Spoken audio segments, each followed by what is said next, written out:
एक और चीज जिससे मैं पर्सनली अटैच हुआ when I was reading about you, आप एक पेज मेंटेन करते हैं about cricket, specially for this guy Rahul Dravid, and I personally like him and the way he played and you know the things that he has contributed towards the country and bringing the new talent.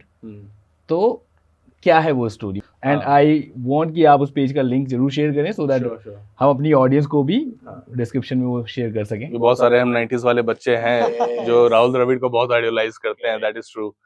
Rahul Dravid मतलब ना, राहुल द्रविड़ को समझने में मुझे time लगा, क्यों बचपन में जब थे हम तो सचिन का हाइप होता था, सबसे सचिन ही सुनते थे, जिससे भी सुनते थे क्यों तो सचिन सिक्सेस बहुत मारता है, तो मैं लगता था यार राहुल द्रविड़ तो बहुत रोक रोक के खेलता है, बाउंड्रीज मारता है, सिक्स मारता ही नहीं है ना। फिर जब आप थोड़े बड़े होते हो, थोड़ा मैच्योरिटी आती है, 15-16 साल के आते हो, तब आप उनका गेम समझते हो। और स्पेशली जब वो ऑस्ट्रेलिया का वाला मैच था, जब लक्ष्मण और राहुल द्रविड़ ने एक एंड से, मुझे गूज़बम्स आ रहे जब मैं कह रहा हूँ ऑनेस्टली, उन्होंने पूरे मैच को पलट दिया था। मतलब फॉलो ऑन के बाद कोई टीम जीतती नहीं है, उन्होंने वो करवा दिया था, उनका इतना इंपॉर्टेंट वो कंट्रीब्यूशन। तब मुझे राहुल द्रविड़ समझ में आए कि यार ये बंदे से कितना कुछ है सीखने को।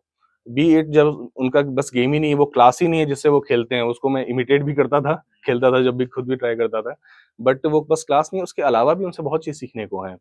वो पर्सनल उनसे पेशेंस सीख सकते हो आप, कैसे वो पेशेंट होके खेल रहे हैं, एग्रेशन नहीं है कुछ किसी भी तरह का कि आप उलझ रहे हो किसी बॉलर से या कुछ भी, अगर जरूरत पड़ रहा है तो आप थोड़ा सा उन्हें दिखा भी रहे हो कि हाँ I am also capable of showing some aggression. जैसे शोएब अख्तर को उन्होंने आई टू आई कॉन्टैक्ट दिया था, एक बहुत खतरनाक वाला, तो वो दिखाते हैं कि हाँ I can do that but I don't do that, it's always about the choice.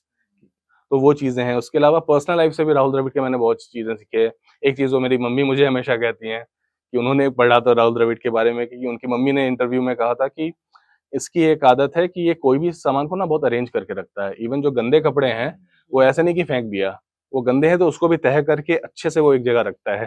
तो माय मॉम यूज्ड टू से कि तुम आइडलाइज करते हो राहुल द्रविड़ को, तो तुम क्यों नहीं करते हो ये चीज। तो ये एक चीज है। उसके अलावा एक और चीज जो मुझे, और मैंने एक स्टोरी उनकी पढ़ी थी, उन्हें जब डॉक्टरेट मिल रहा था, आई डोंट रिमेम्बर कौन सी यूनिवर्सिटी से मिल रहा था, तो उन्होंने उसे बहुत रिस्पेक्टफुली डिक्लाइन कर दिया था।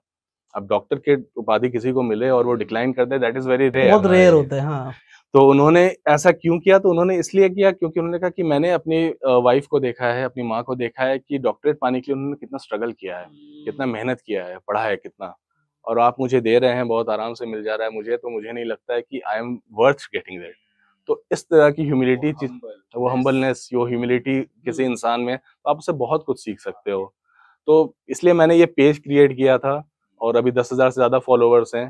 तो अब मैं क्रिकेट के उसके ऊपर अपडेट्स भी डालता हूँ, उनसे क्या सीख सकता हूँ राहुल द्रविड़ से। तो आजकल मैं मोटिवेशनल पोस्ट भी डाल रहा हूँ कि आप अगर सीख रहे हैं कि वो डिफेंस ही कर रहे हैं तो समझे उससे, उसका मतलब क्या है कि हाँ अपने गोल्स को डिफेंड करिए, अपने ऑब्स्टेकल्स से बच के निकलिए। बाउंसर आ रहा है तो डॉज करिए बाउंसर को, लाइफ ऐसे ही बाउंसर फेंकते रहेगी आपके पास, you should know how to dodge that bouncer. तो ये सब चीजें मैं लोगों को इसमें डाल रहा हूँ, अपडेट्स डाल रहा हूँ राहुल द्रविड़ से रिलेटेड, कि जो 90s के हम बच्चे हैं वो थोड़ा सा रिलेट कर पाए, थोड़ा सा एंटरटेनमेंट हो उनकी। और 90s के बच्चे तो रिलेट कर ही लेंगे, लेकिन आज की जो जनरेशन है उनको भी सीखने को बहुत कुछ मिलेगा, बहुत कुछ मिलेगा।